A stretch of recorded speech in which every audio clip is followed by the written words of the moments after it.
The death of Elisa Lam. On February 19, 2013, maintenance workers at the Cecil Hotel in downtown Los Angeles climbed to the rooftop to investigate guest complaints. The water pressure had dropped. The taste, residents said, was wrong. Inside one of the large sealed tanks, submerged in the water that had been flowing into guest rooms for nearly 3 weeks, was the body of a 21-year-old Canadian student named Elisa Lam. Before her disappearance, she had been staying at the historic Cecil Hotel. The Cecil was not an ordinary hotel. Built in 1924 in the heart of Skid Row, it had housed serial killer Richard Ramirez, aka the Night Stalker, who had lived there during his murder spree in the 1980s. Jack Unterweger, an Austrian serial killer who murdered prostitutes across 3 countries, stayed there in 1991. At least 16 suicides had been recorded within its walls. Guests had thrown themselves from windows. Bodies had been found in rooms. The hotel had become so synonymous with death that locals simply called it the place where people go to disappear. It was into this environment that Elisa Lam arrived in late January 2013. She was a student at the University of British Columbia, where she studied communications and psychology. Friends described her as thoughtful and creative, with a strong interest in writing and photography. Initially, she was assigned to a shared hostel-style room with several other guests. Within days, she began behaving strangely, according to staff. She was moved from a shared dormitory room after complaints from other guests, though the specific nature of those complaints was never made fully public. She began spending more time in the lobby, the hallways. She seemed, by all accounts, unsettled. Then, she was gone. On February 1st, the Los Angeles Police Department was notified that Lam had not checked out of the hotel and could not be located. Police began the investigation, and during the search, investigators obtained security footage from inside the building. One particular recording drew immediate attention. It came from a camera positioned inside one of the hotel elevators. The footage lasts 4 minutes and 17 seconds, and it is by any measure one of the most deeply disturbing recordings ever made public. The elevator footage was recorded during the evening hours of January 31st. Elisa enters the elevator alone. She presses multiple floor buttons, then steps back and waits. The doors do not close. She peers out into the hallway, cautiously at first, then with a mounting urgency that is difficult to watch. She steps out, looks left, looks right, steps back in. The doors still don't close. She presses herself flat against the inner wall of the elevator, as if hiding from something in the corridor she doesn't want to see her. Then she steps outside again.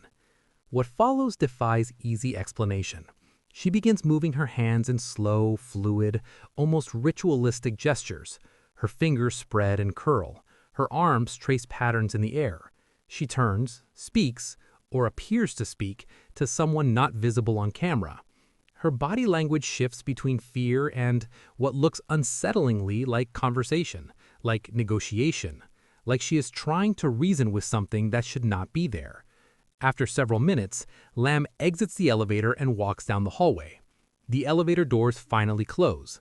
Despite intense scrutiny, the video did not provide clear evidence of another person present. Meanwhile, the physical search for Lam continued, yet nearly 3 weeks after her disappearance, her location remained unknown, until her body was found in the water tank. The coroner ruled the cause of death as accidental drowning. Toxicology showed therapeutic levels of medication in her system, consistent with her prescribed bipolar treatment. No drugs beyond that, no alcohol, no signs of struggle, no signs of sexual assault. The manner of death was ruled accidental. And yet, access to the roof was restricted. Alarm doors, locked hatches. The lid of the tank was found closed, partially at least, when maintenance workers arrived. Investigators never conclusively explained how a young woman, alone, in the dark, could have entered a sealed rooftop tank, submerged herself, and the lid returned to its resting position above her. The water tanks themselves were large metal containers, approximately 8 feet tall. Climbing inside them would have required scaling the exterior ladder and lifting the heavy lid. The hotel had no explanation. The investigation had no explanation. Elisa Lam's case was officially closed, classified as accidental drowning. The files were sealed. The Cecil Hotel was rebranded, renamed the Stay on Main, then eventually shuttered for renovation. Whatever Elisa saw in that elevator hallway, in the last moments before she walked out of frame, she saw it alone, and whatever found her after that found her in the dark. And then the lid came down. Enfield Poltergeist Haunting. In August 1977, Peggy Hodgson called the police to her council house at 284 Green Street in Enfield, North London. She told the operator that furniture in her home was moving by itself and that she could hear knocking coming from inside the walls. The officers who responded witnessed a chair slide across the floor without being touched. They signed a witness statement confirming what they saw. They noted it formally, confirmed they had no explanation, and left. There was nothing in the Metropolitan Police training manual for what they had seen. What followed over the next 2 years would become the most documented, most witnessed, and most fiercely disputed poltergeist case in British history. The Hodgsons were not a family who sought attention. Peggy and her 4 children, Margaret, Janet, Johnny, and Billy, had moved into the house after Peggy's marriage collapsed. The activity centered almost entirely on 11-year-old Janet, the second eldest daughter, slight and dark-haired, who would become the eye of a storm she never asked to be near. The Society for Psychical Research dispatched Maurice Grosse and author Guy Lyon Playfair to investigate. What they documented was extraordinary in its variety and consistency. Objects flew across rooms. Lego bricks and marbles were hurled at investigators with force enough to leave bruises. A heavy sofa flipped itself. Books flew from shelves. Fires started in corners of rooms with no ignition source and burned out before they could spread. A neighbor, Peggy Nottingham, reported witnessing Janet levitating above her bed through the bedroom window, an account she maintained for the rest of her life. They collected over 30 witnesses, including neighbors, police officers, journalists, and a BBC reporter, all of whom reported experiencing phenomena they could not explain. The consistency across unconnected accounts was one of the case's most troubling features for those who tried to debunk it wholesale. Then, Janet began to speak in a voice that was not hers. Deep, rasping, distinctly male, the voice identified itself as Bill, a man who claimed to have died in the house years before. It spoke through Janet while her mouth moved and her eyes rolled back. Researchers recorded hours of it. It spoke with the cadence and vocabulary of an older, working-class man. It answered questions. It swore. It told researchers things about the house's history that were subsequently verified. When they cross-referenced the voice's claims, they found a death certificate matching the name and details it provided. A man named Bill had, indeed, died in that house, in the same downstairs chair the voice described, from a brain hemorrhage. Janet, for her part, was examined extensively. Psychologists found no evidence of psychosis, no dissociative disorder, no underlying condition that could account for the trances or the voice. She was a bright, slightly mischievous child under enormous stress, living in a house full of strangers with notebooks, cameras pointed at her bedroom, while her mother struggled to hold the family together. The pressure was immense and relentless. The case drew investigators, skeptics, and journalists from around the world. Some witnessed phenomena directly. Others caught Janet in moments of apparent trickery, bending spoons when she thought no one was watching, faking levitations for the camera. The debate calcified along predictable lines. Believers pointed to the sheer volume and variety of witnessed events. Skeptics pointed to the children, particularly Janet, and the well-documented tendency of young adolescents to manufacture poltergeist phenomena for attention. What neither side has cleanly explained is the voice. Janet's larynx was examined by medical specialists who concluded that producing that sound, the sustained, low-register rasp that filled hours of recording, would cause lasting damage to a child's vocal cords if faked. Janet maintained until adulthood that most of what happened was real and that she had faked some things, under pressure, to keep investigators interested when the activity slowed. The phenomena faded toward the end of 1978 and ceased almost entirely by 1979. The Hodgsons remained in the house. Janet grew up, married, had her children of her own. She spoke rarely about Enfield until the story was dramatized and the world came looking for her again. She said the attention had cost her family more than the haunting had, that the 2 years of investigation had been invasive and exhausting, that she wished, sometimes, that Peggy had never called the police. Other families subsequently lived at 284 Green Street. Several reported nothing unusual. One former resident described waking to find a chair positioned at the foot of her bed that had not been there when she fell asleep. A current resident, interviewed for a documentary, described knocking sounds from the walls that began shortly after they moved in and that they had learned, over time, to ignore. Whatever was in that house, accumulated grief, adolescent energy given impossible form, or something older and less categorizable pressing through the walls of a North London council terrace, it left its mark on everyone it touched. The investigators who stayed, the mother who endured, the girl who spoke in a dead man's voice and spent the rest of her life trying to explain what she could not. Bill, if it was Bill, has not spoken since, but in certain rooms, in certain houses, on certain quiet nights, things still move that were not moved. The Thornton Road stone throwing. In the late 1981, in the quiet residential neighborhood of Ward End in Birmingham, England, something began throwing stones at houses on Thornton Road. Not at one house, at 5 of them clustered together on the east side of the street. Almost every night, without exception, the stones came. They struck windows hard enough to shatter them repeatedly. They chipped roof tiles and drove them loose. The residents, assuming local vandals or a neighbor harboring a grudge, went looking themselves first. They found nobody. They found no position from which someone could have thrown with such frequency, such force, and such apparent accuracy without being seen. Eventually, they called the police. The police would spend the next year wishing they hadn't. Chief Inspector Len Turley, an experienced and pragmatic officer, took charge of the investigation. He later said he initially believed the case would be solved within days. It was, on the surface, the kind of problem that resolves itself quickly. Stone throwing is not a sophisticated crime. You find the angle, trace the trajectory, stake out the position, wait, and catch the person. Turley deployed his team accordingly. Officers camped outside the properties overnight through the bitter winter of late 1981 into early 1982. They went with the best surveillance technology available to the force at that time: night sights, image intensifiers, automatic motion sensing cameras. Everything was pointed at the surrounding darkness. Everything was waiting for a person to appear. The cameras triggered repeatedly throughout the nights. When investigators reviewed the footage, they found rabbits, foxes, rats.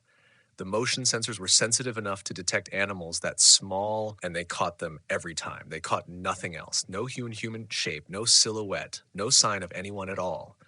And yet during those same nights, while the cameras were running and the officers were watching from the cold, the stones kept coming. The throwing did not stop because the police were there. It continued as if the police were not there at all. Investigators retrieved samples of the thrown stones and had them analyzed. The composition matched the local soil. The stones were not brought from elsewhere. They appeared to originate from the ground of the locale itself, which led to one of the most unnerving details of the entire investigation. No footprints were ever found in the ground surrounding the properties that could account for a person having entered, collected stones, and thrown them. The ground showed no evidence that anyone had walked across it. Several investigators, speaking privately, noted that the stones appeared to have been lifted from the yard and propelled at the houses without anyone having physically been present to do it. At one point, residents who had gathered for a vigil attempted an experiment. They painted stones with nail varnish, marking them, and threw them back into the darkness beyond the properties. The marked stones were thrown back. When investigators then threw those same marked stones into a nearby pond, the stones came back again shortly afterward, wet. The throwing continued after that as if nothing had happened.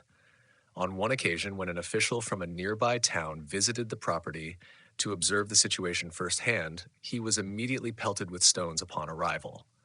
Whatever was operating at Thornton Road appeared, by every account, to be responsive and aware. Police later speculated that the stones might have been launched from as far as 200 yards away using a homemade catapult. That explanation required an unseen operator, stationed at considerable distance, maintaining sustained, accurate bombardment across multiple months in freezing temperatures through nights of active police surveillance, equipped with image intensifiers and motion-triggered cameras, without ever once being detected, photographed, or leaving any trace of their presence. The same team running the Thornton Road investigation solved 5 separate murder cases during the same period. They could not solve the stone throwing. By the end of 1982, the police formally suspended active investigation while leaving the case technically open. An estimated 3,500 hours of observation had produced no perpetrator, no mechanism, and no explanation. The worst injury caused by the stones across the entire duration of the activity was a grazed cheek. The throwing eventually ceased, though no record exists of exactly when, or why, or what changed. The Thornton Road incidents were later documented in Arthur C. Clarke's World of Strange Powers, one of the few non-tabloid accounts to treat the police investigation itself as the central and most troubling element of the case. What Turley and his team left behind in their records is not a ghost story. It is a police investigation log that cannot be resolved.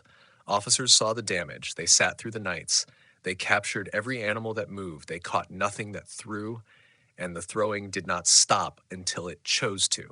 The Bell Witch Haunting. In 1817, in a small farming settlement outside Adams, Tennessee, a family began hearing sounds they could not explain. Knocking on the walls, chains dragging across the floorboards, something gnawing at the bedposts in the dark. John Bell, a respected landowner and devout Baptist, assumed it was animals. He checked the house. He checked the property. He found nothing. The sounds returned the following night, and every night after that. What followed over the next 4 years is the only case in American history in which a paranormal entity is documented to have caused the death of a person and identified itself as the cause. The Bell Farm sat on 328 acres of fertile land in Robertson County. John Bell ran it alongside his wife, Lucy, and their 9 children. By all accounts, they were an ordinary family in an ordinary place. Then, the ordinary stopped. The disturbances escalated in stages.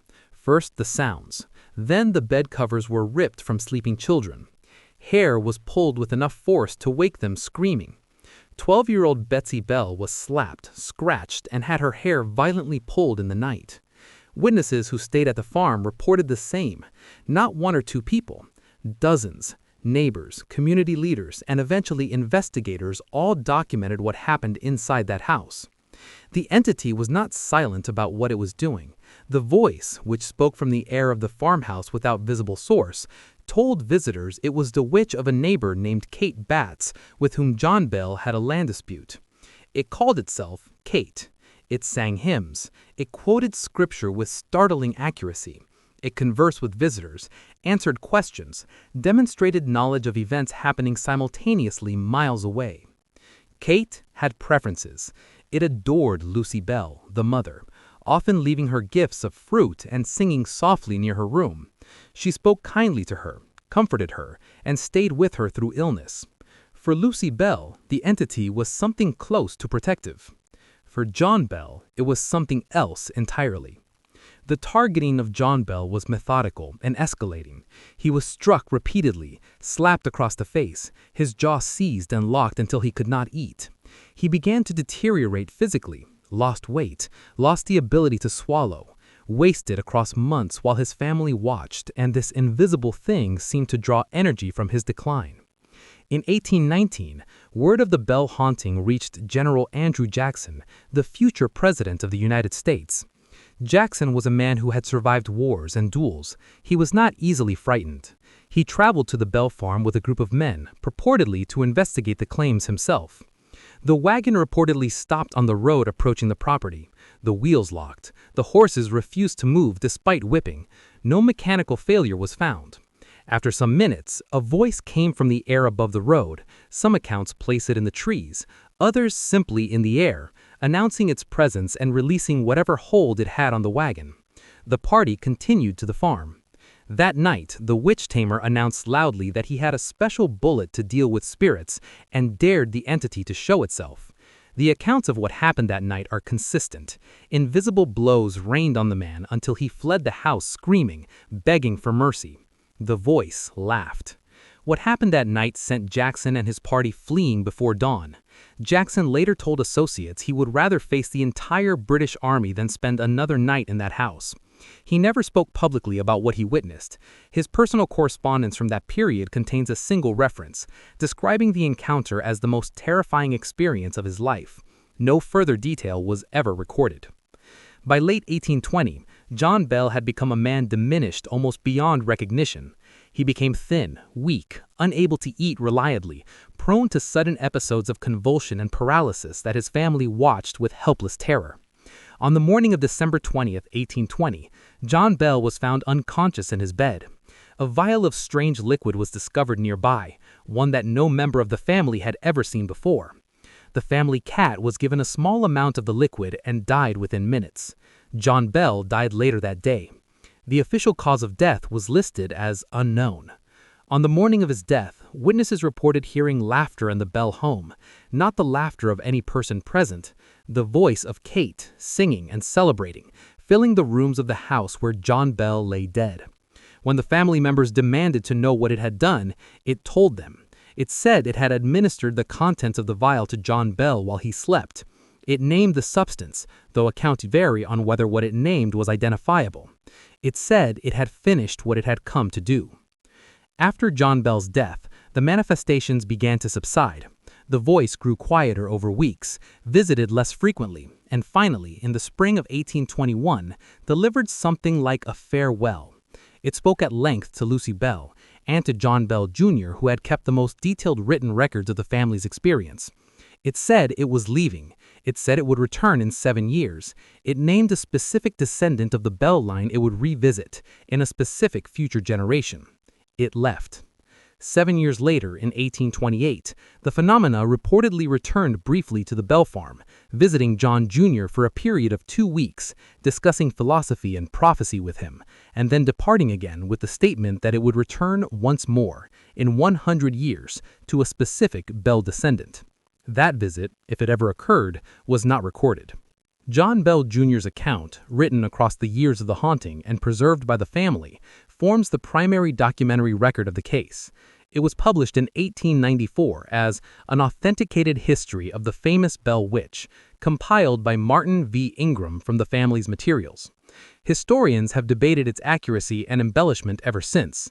What they have not debated is that something occurred on that farm between 1817 and 1821 that was witnessed by hundreds of people across Robertson County, including ministers, physicians, soldiers, and ultimately a future president, and that defied, then and now, the explanations available to them.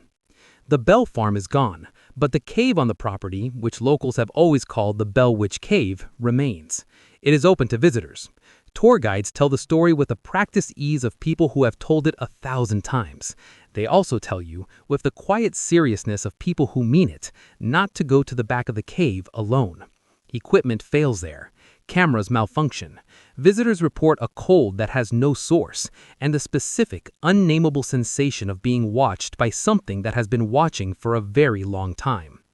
John Bell is buried in the family cemetery nearby. His stone gives his name, his dates, and nothing more. No account of his suffering, no record of the thing that chose him, pursued him, and by its own declaration, killed him. The stone says only that he lived and that he died. It does not say what stood between the two. The murder of Teresita Basa. On February 21, 1977, firefighters broke into a smoke-filled apartment on North Pine Grove Avenue in Chicago. On the bedroom floor, beneath a burning mattress, lay the body of 47-year-old Teresita Basa, a Filipino respiratory therapist at Edgewater Hospital. She had been stabbed through the chest. Her jewelry was missing. Her killer had left nothing behind. No prints, no witnesses, no trail. The case went cold within weeks. Teresita had no family in Chicago to pressure investigators, no one to keep her name in the papers. Within weeks, she had become another unsolved file in a city that produced too many of them. What broke it open was a dead woman speaking through the body of someone still alive. Remy Chua was a colleague of Teresita's at Edgewater Hospital. She had known her only in passing. Months after the murder, Remy began experiencing episodes, trances, her husband said, that came without warning. She would go rigid, her voice would change, and she would speak in Tagalog, a language she understood but rarely used. She identified herself as Teresita Basa, and she began to talk about the night she died. The episodes continued over several weeks. Each time, the voice returned with more detail. It named her killer. It said his name was Alan Showery, an orderly at the same hospital. It said he had come to her apartment under the pretense of fixing her television. It described where her missing jewelry could be found, in the possession of Showery's girlfriend. Remy's husband, Dr. Chua, was a physician. He started documenting every episode. He initially said nothing to authorities, fearing ridicule, but the details were too specific to dismiss. He eventually contacted the Chicago Police Department. Detectives assigned to the case initially treated the information with open skepticism. Then they checked it. Alan Showery was indeed an orderly at Edgewater Hospital. His girlfriend was indeed wearing jewelry that matched the description of items missing from Teresita's apartment. Showery was brought in for questioning. Confronted with the evidence, Showery confessed. He pleaded guilty to murder and was sentenced to 14 years in prison. The state of Illinois prosecuted the case using conventional physical evidence, the jewelry, the confession. No court ever formally entered a spirit's testimony into record, but the detectives who investigated never denied where the lead came from. One told reporters flatly, "We'd still be looking without it." Remy Chua was later submitted to psychiatric evaluation. She was found to have no dissociative disorder, no history of psychosis, no diagnosable condition that could account for the trances. She and her husband were interviewed separately, and their accounts matched precisely.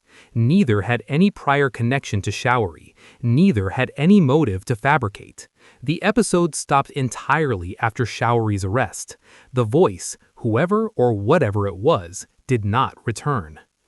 The case is studied in parapsychology literature as one of the most evidentially robust instances of alleged spirit communication ever recorded, not because of its atmosphere or its drama, but because it produced a conviction. The information was verifiable, it was verified, and it was correct. The dead, it seems, do not always go quietly. Sometimes they find a way back. Sometimes they come through a woman who barely knew them, in a language half forgotten, in the dark hours of the night. And sometimes, in at least one documented case in Chicago in 1977, they were right.